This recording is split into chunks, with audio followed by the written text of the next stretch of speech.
চামুগুৰিৰ গেন্ধালী বেবেজিয়াৰ এঘৰত নিশা গৃহস্থ নথকাৰ সুযোগতে চোৰৰ দলে চলাই লুটপাট।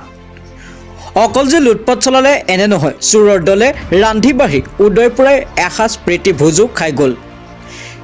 গেন্ধালী বেবেজিয়াৰ দীপ্তিমা ফুকন নামৰ মহিলাগৰাকীয়ে ঘৰত তলা মাৰি কন্যাৰ ঘৰলৈ এৰাতি থকাকৈ যোৱাৰ সুযোগতে চোৰে নিশা অমলেট আৰু ভাত দাইল ৰান্ধি পেট ভৰাই এসাঁজ খাই প্ৰায় 12 লক্ষাধিক টকাৰ সোণৰ অলংকাৰ মূল্যৱান সামগ্ৰী লুট কৰি লৈ যায়।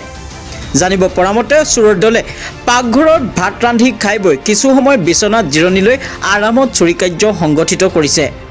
আনকি চোৰে চুৰি কৰি যোৱাৰ সময়ত মহিলাগৰাকীৰ ঘৰত সংস্থাপিত চিচি কেমেৰাৰ হাৰ্ড ডিস্ক খুলি লৈ যাবলৈ নাপাহৰিলে।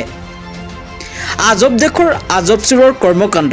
পিছদিনা নিশা গৃহস্থ ঘৰলৈ আহোঁতে পোহৰলৈ আহে এই চুৰিকাণ্ডৰ ঘটনা আৰু চামুগুৰি আৰক্ষীক খবৰ দিয়ে।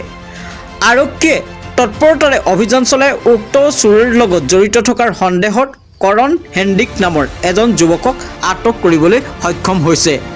Bureau report, Indian fast news. Samaguri Gendhali Bebejia. মোৰ নামটো দীপ্তিমা ফুকন। হয়, চুৰ হৈছে। কালি ৰাতি মই নাছিলো, মই চেলাইন ল'বলৈ ডক্টৰৰ ওচৰত গলো। ছোৱালী ঘৰত থাকিলো, ৰাতি আগে পিছে মই এনেকে যাওঁ থাকিলো। তাৰপিছত ক'ব নোৱাৰো চুৰ হৈছে বুলি। আবেলি সময়ত মই আকৌ চেলাইন ল'ব লাগে, ঘৰলৈ আহিছো কিবা এটা নিবলৈ। তেতিয়া নিব আহোঁতে দেখিছো গোটেই তলা চলা ভঙা, চুৰ কৰি লৈ গ'ল কালি ৰাতি। মোৰ এনে সোণৰ ভিতৰত মোৰ 4ডাল চেইন আছিলে, কাণফুলি 2যোৰ আৰু সৰু বেবীৰ কাণফুলি এযোৰ, বেবীৰ চেইন এডাল আৰু হীৰা আঙঠি এটা আছিল আৰু 2টা এনে সোণৰ আঙঠি। অলমষ্ট 4টা সোণৰ, কিন্তু এটাত হীৰা আছিলে। কি কৈছে? 10ৰ পৰা 12ৰ ভিতৰত হ'ব। সন্দেহ ওচৰৰ ল'ৰা এটা ইতিমধ্যে চুৰ হৈ আছে, বহুত চুৰ হৈছে। আগতে মানে সেই 3-4 মাহৰ আগত চুৰ কৰিছে, আকৌ এমাহ আগত চুৰ কৰিছিল। আমাৰ নামঘৰৰ শৰাই আৰু তালযোৰ লৈ গ'ল। মই সেইখিনি মই দান কৰিলো, মানে নামঘৰত শৰাইখন দান কৰিলো। চুৰ কৰাৰ কাৰণে নামঘৰত নাই কাৰণে বেয়া লাগিল, মই দান কৰি দিলো। আকৌ সিদিনাখন আমি বিয়াটো ওলাইছে, ল'ৰাটো চুৰ কৰি থাকে। মোৰ বৰজনাৰ ঘৰৰ পৰা, ভাই শহুৰৰ ঘৰৰ পৰা কাঁহী বাতি এযোৰ চুৰ কৰিছে। আকৌ ওচৰৰ মানুহৰ কাঁহী বাতি বিলাক চুৰ কৰে।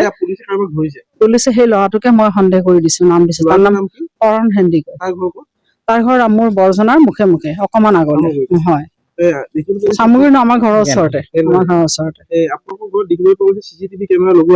চিচিটিভি কেমেৰাটো মানে পিছফালে দি আহিলে, আহি বাথৰুমেদি সোমাই পেলাই সি কেমেৰা চব লৈ গ'ল। চব কেমেৰা ভাঙি তাৰপাছতে হেৰিটো ৰেকৰ্ডিং মেচিনটো লৈ গ'ল, কেমেৰা লৈ গ'ল, গোটেইখিনি লৈ গ'ল। চব মনিটৰ চব লৈ গ'ল। আমলেট বনাই খাইছে। অকমান ৰাইচ আছিলে কেৰাহীত, মই সেইটো পেলাব নহ'ল, গুচি গলো। সেই ৰাইচ খিনিৰ লগত আমলেট বনাই পেলাই খাইছে তেওঁলোকে। চব বনাই। হয়, আকৌ গেছ আছিলে মোৰ 3টা চুলা, এটা ইউজ কৰো, 2টা ওপৰত, আৰু এটা গেছ নমাই আনি পেকিং কৰিছিলে, নিব নোৱাৰিলে। সম্ভৱ আজি নিব চাগে। ৱাশ্বিং মেচিনত হাত দিছে। তাৰপিছত টিভি, ডাঙৰ টিভি মোৰ 52 ইঞ্চ ডাঙৰ, সেইটো টিভিটো হাত দিছে। আৰু হেৰিটো নিয়া নাই, এচিটো নিয়া নাই, কিন্তু কি কৰি থৈছে নাজানো আৰু। সেইটো সম্ভৱ আজি চাগে চান্স বিচাৰিছিলে। হয় হয় হয়, হয় আহিছে, তেওঁলোক আহিছে, এজনক উঠাই নিছে।